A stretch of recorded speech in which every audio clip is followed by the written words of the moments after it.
During the 9 years that I've been a loan officer, I've seen some of my colleagues jump from company to company to company. I've seen some of my colleagues just shuffle themselves into different positions, going from being a loan officer to being a loan processor, or going from being an underwriter to being a loan officer. I've even seen closing attorneys take off their attorney hat and throw on their underwriter hat or throw on their loan officer hat.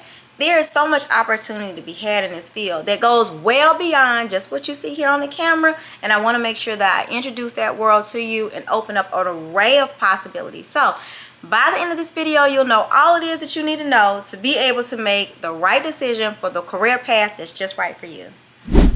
A lot of times people want to get into real estate and they think, oh, I want to be a realtor. We love our realtors, and they tend to be the job that people are most drawn to because they are mostly at the forefront. You see them on social media all the time. It's the person that you think of when you think of HGTV. But there are so many other roles and opportunities that exist beyond that. Now, I'm not on the property side, but I'm going to more so focus on just my side of real estate, which is the origination part. In mortgage lending, you have originators, which is more the beginning of the loan process. Then you have the secondary market, which is what happens after the loan closes. And we're not really going to get into the secondary market. We're just going to focus on my side, and hopefully we'll sprinkle a little razzle dazzle in there of secondary for you, as well as loan servicing as well. So I'm a loan officer. As a loan officer, I have a sales job. Loan officers' jobs are to sell the consumer the loan. Say, hey, come with me. We have a great product. Hey, do a loan with us because of whatever the reasons are that we need to sell the loan to them. And we receive a commission in exchange for doing so. Relatively straightforward. After the loan leaves me, the loan goes to a loan processor.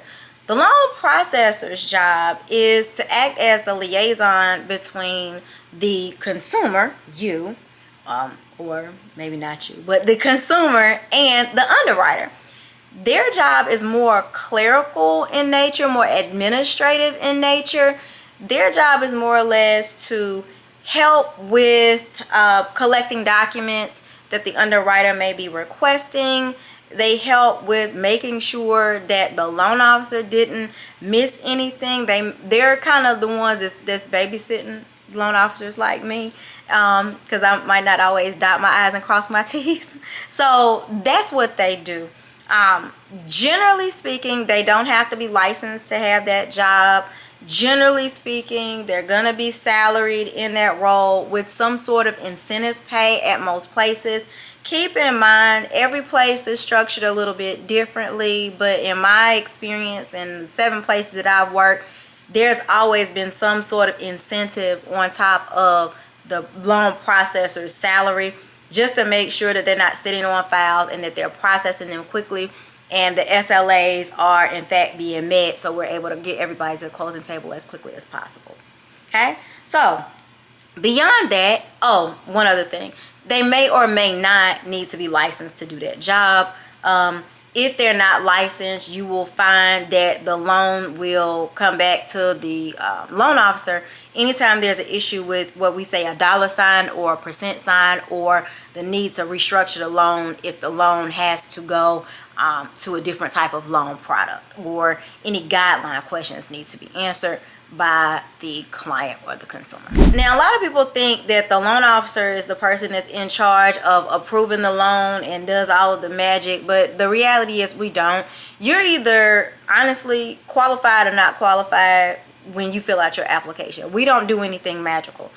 The loan is actually approved or denied by the underwriter. The underwriter's job is to go through and analyze and verify all of the data that has been put on the application, and they make a credit decision based upon whatever level of risk you present to the lender. That is their job. They're not looking to see, oh, this is a black person, we're going to get this one out of here. Quiet as it's kept, to believe it or not, and a lot of people don't believe this, a lot of the people that's behind the scenes look like me. The people that are in front a lot of times don't look like me.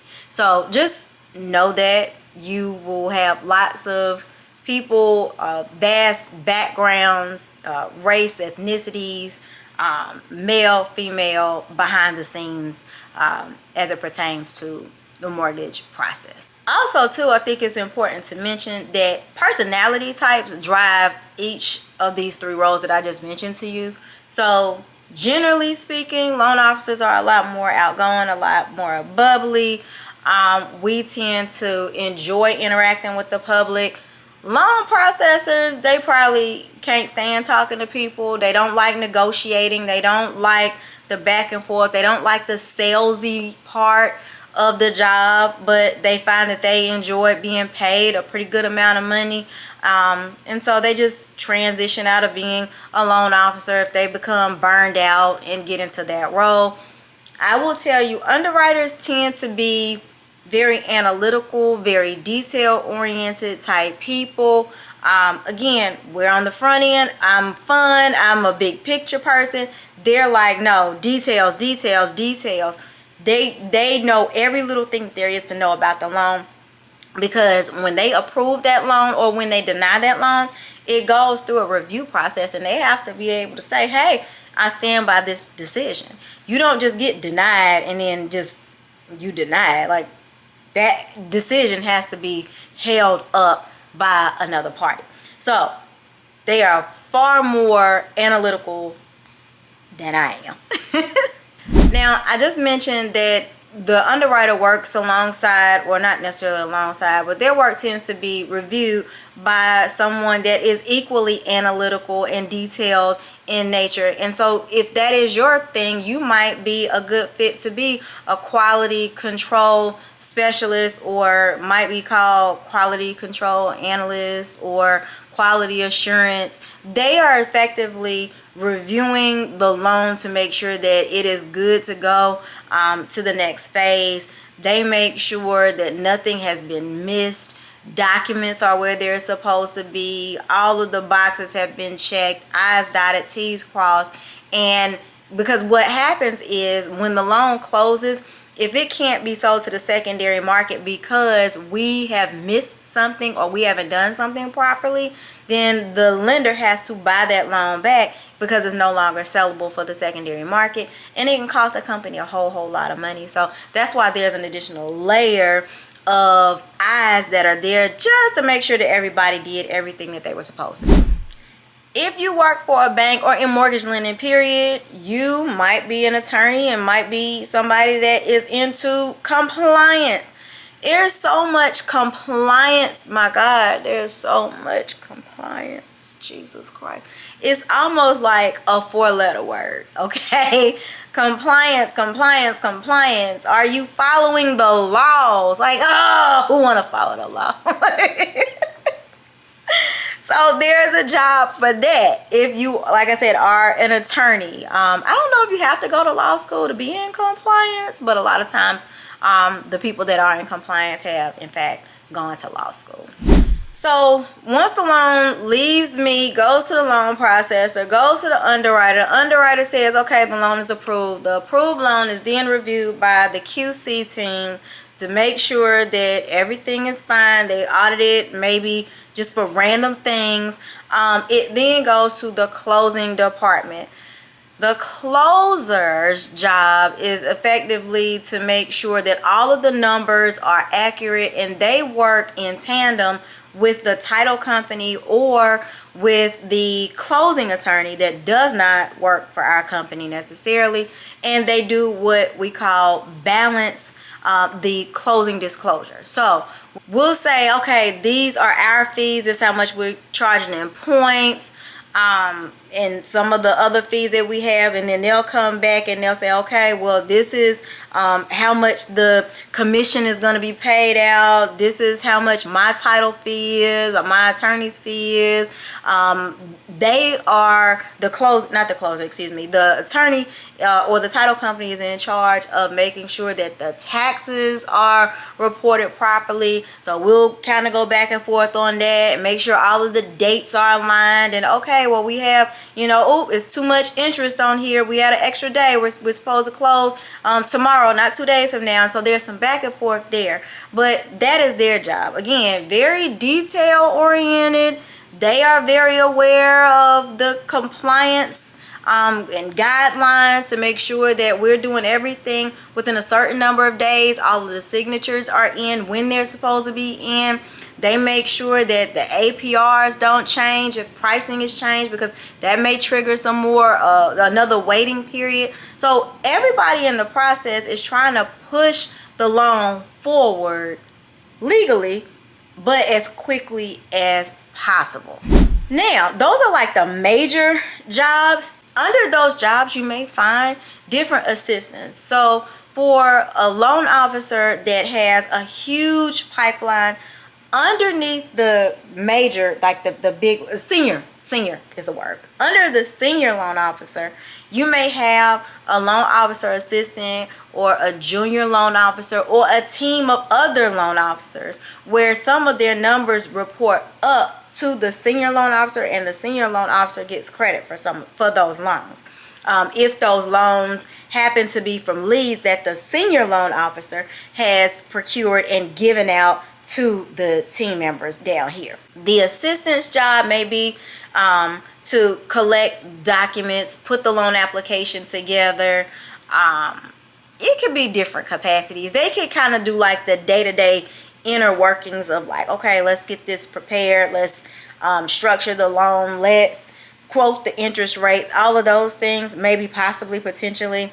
And then it's handed off to the loan processor, where the loan processor again reaches out to the client and still acts as the liaison between the underwriter, because the underwriter doesn't talk to the public, and the consumer. So there's still other jobs that can be had. So depending upon where you are in your career, if you just want to dip your toe into the world without being commission only, then you might want to start out as a junior loan officer or a loan officer assistant, where you might just go through the senior loan officer's pipeline and try to find some deals, because they just don't have the time to go through their database and call 6,000 people or whatever is going on. So there are different roles and different opportunities that exist there. And of course, again, depending on the company you work for, there's lots of different other opportunities. I'm sure that there are assistants to some of the underwriters. And of course, you have the underwriting managers, you have processing managers, you have loan officer managers.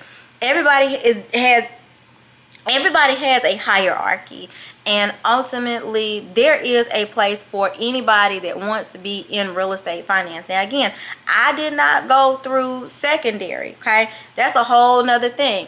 We have another team of people. This is the origination side I just talked about. We have a whole nother team of people in the lock desk, where their job is to make sure that the company is being profitable. They say, okay, well, you know, the market did this, so let's dial up the interest rates a little bit. And they look and they see what the competition is doing across town. They're like, oh, wait, hold on. We dialed it up a little bit too much. Let's dial it down a little bit.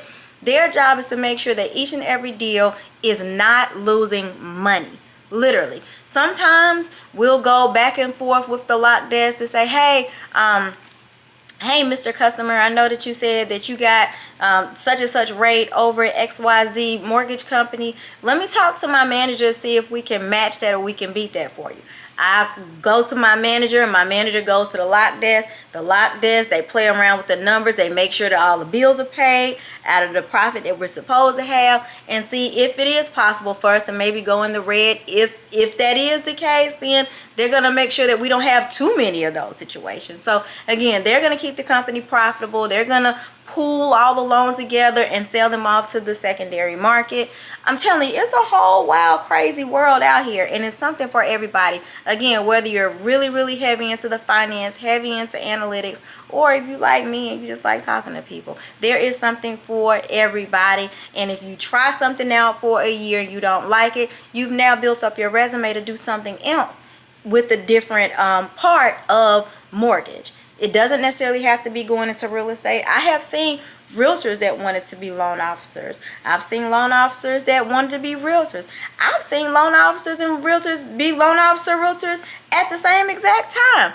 I don't recommend it right now, but I mean, you know, if that's something that you might be interested in, I say you need to master one thing first before going trying to explore and do every job that there is out there. So anyway, tell me, of all of the different things that I just mentioned, which one do you think that you're most interested in? And I'm happy to get you connected with the right people. I'm happy to help you explore what pathway might be right for you. And in this season where there is going to be lots and lots and lots of hiring as interest rates come down, I'm happy to see what I can do to assist you.